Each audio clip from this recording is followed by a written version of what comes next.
Our drover arrived at Moorabbin in 2013 in many pieces and minus her engines. Her previous owner had undertaken some corrosion removal and repair work, mainly on one wing which was left partially unfinished. Room was made in one of our sheds to store the drover and all her parts. 9 years later, on the 25th of April 2022, the restoration project finally began under the leadership of our project manager, Wayne. We had many new volunteers, mostly without any aircraft restoration experience, but a strong interest in aviation and a willingness to learn. The fuselage and wings were carefully extracted from the shed and moved to the work area at the other end of the site. It was then time to get to work. The first task was to remove all the paint off the wings. This was painstaking work using paint stripper and acrylic scrapers. This took a number of months. The fuselage also received the same treatment, where many different layers of paint proved very stubborn and difficult to remove. With good work by Andre, Bernie and Ashley, missing components were identified, fabricated and installed.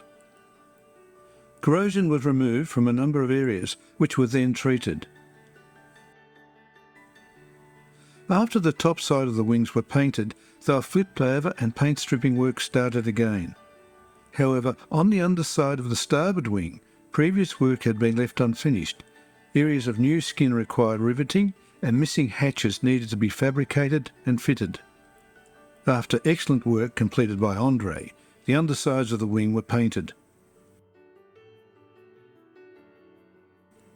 Simultaneously, work was also being done on the undercarriage legs, primarily by Ian. This included conducting a trial fitting. From early February 2023, the whole team was diverted for 2 months to finish the restoration of the Sycamore helicopter for the Avalon Air Show. Next came the cleaning and paint stripping of all of the other parts, the fairings, engine cowlings, engine nose sections, firewalls, etc. Also, the all-important engine mounts. With Mel's hard work, the seats received a good clean before some upholstery touch-ups were completed by upholsterer Alistair Johnson. Sadly, we were missing the drover's propellers.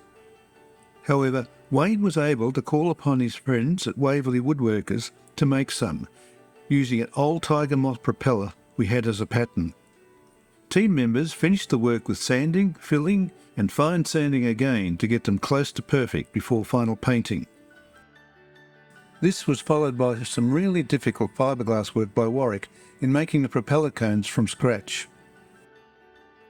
All of the passenger cabin windows were in poor shape, and these were replaced with acrylic ones made and installed by Alan and Rob. They also refurbished all of the interior lining. The cabin floor was also in need of a lot of work involving the removal, refurbishment, painting and reinstallation of the plywood floors, again by Alan and Rob. The cabin door was also in poor condition, especially the hinges, which were ably restored and then reinstalled by Richard. As our drover's service life started with the Northern Territory Medical Service for 6 years, followed by another 6 years with TAA, the decision was made to have the Northern Territory Medical Service paint scheme on one side and that of TAA on the other. With careful planning, precise masking and detailed hand painting, the drover came to life with its new colours thanks to Andre, with a lot of assistance from Alan and Rob. Also, a special thanks to Wattle for supplying all of the paint. The fin and tail cone followed. Normally, fabric-coloured control surfaces are removed from outdoor display for safekeeping until the aircraft can be displayed indoors. However, it was decided that for aesthetic reasons, in the case of the drover, we would have the rudder installed. After quite a search, the rudder was found without any fabric covering. 2 volunteers, Andre and Bernie, were chosen to learn the art of fabric covering under the guidance of the museum's chairman, Ashley Briggs. With a bit of paint and detailing, the rudder was ready to go. With a renovated tail wheel installed, it was finally time for the big move. On the 17th of July 2023, It was all hands on deck for the move and assembly, starting with moving the fuselage to its display site, followed by the starboard wing. The undercarriage was installed and the wing carefully guided into position before its wing bolts were inserted. Similarly, the port wing was put in place. At the end of the day, our drover was standing on her own legs and wheels.